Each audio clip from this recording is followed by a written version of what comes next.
Ол таңертең көкке көтеріліп, жерге өз жарығын төгеді.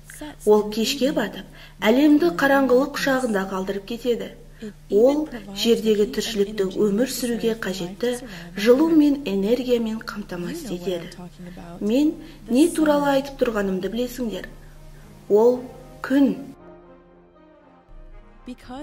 Ол біз үшін өте маңызды болғандықтан, күн ықылым замандардан бері бақыланып және зерттеліп келеді. Бүгінде астрономдар күн жүйесінің орталығы күнді зерттеуді жалғастырып, көптеген жаңа мәліметтер алуда. Күн жұлдыз, оның түнгі аспандағы жұлдыздардан пәлендей ерекшелігі жоқ. Әрине, ол жұлдыздарға мүлдем ұқсамайды. Бірақ бұл, оның кез келген жұлдыздан әлде қайда жақындығынан ғана. Сөйтіп, біз жұлдыздардың қандай ыстық және жарық екенін көре аламыз. Күн жерге басқа жұлдыздардан әлде қайда жақын болғанымен, бәрібір өте алыс. 150 миллион километрдей қашықтықта. Күн сонша қашық болса да, оның сәулесі жерге 8-ақ минутта жетеді, өйткені жарық өте тез жүреді. Күн өте алыс болғандықтан, нағыз өлшемінен әлде қайда кіші болып көрінеді, бірақ оның диаметрі жердікінен 109 есе үлкен. Күннің алыптығы сондай, оның ішіне жер сияқты миллион ғаламшар сыйып кетеді.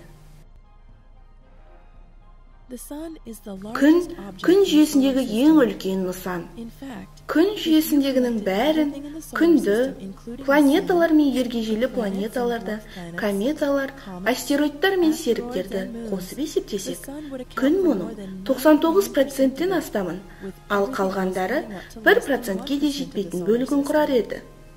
Алайда, жұлдыздардың арасында күн орташа, немесе тіпті шағын болып саналады.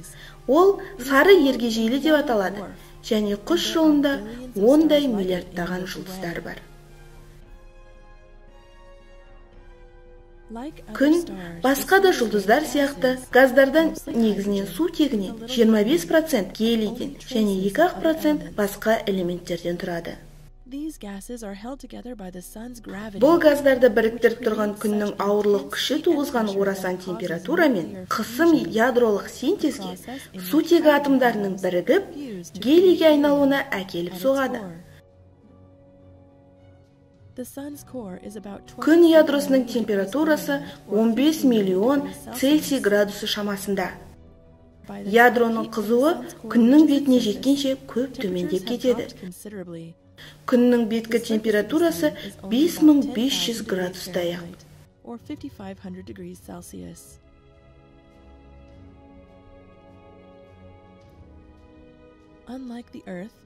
Күннің беті жердігіндей қатты емес. Таңғаларлығы, күннің газ тәріздес беті ешқашан тыныштықта тұрмайды. Ол температурасы төменірек қара дақтар мен жоғары энергиялы сәуле шашатын жалын шудаларын түзіп, үнемі қозғалып, ауысып отырады. Күн жүйесіндегі барлық планеталар ішінде жер де бар, күнді айналады. Өз кезегінде, күн жүйесі біздің құс жолы галактикасының орталығына айналады. Жер күнді бірақ жылда айналып шығады. Ал ғалымдардың пікірінше, күнге галактиканы бір айналып шығу үшін 230 миллион жыл қажет.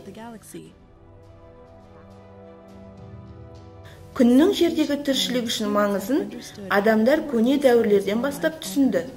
Күн сәулесі беретін энергия болмаса, жер қараңғы, суық және тіршілікке жарамсыз болар еді. Күн мыңдаған жылдар бойы зерттелсе де, ол туралы білмейтініміз әлі де көп. I hope you enjoyed learning about the sun, the center of our solar system.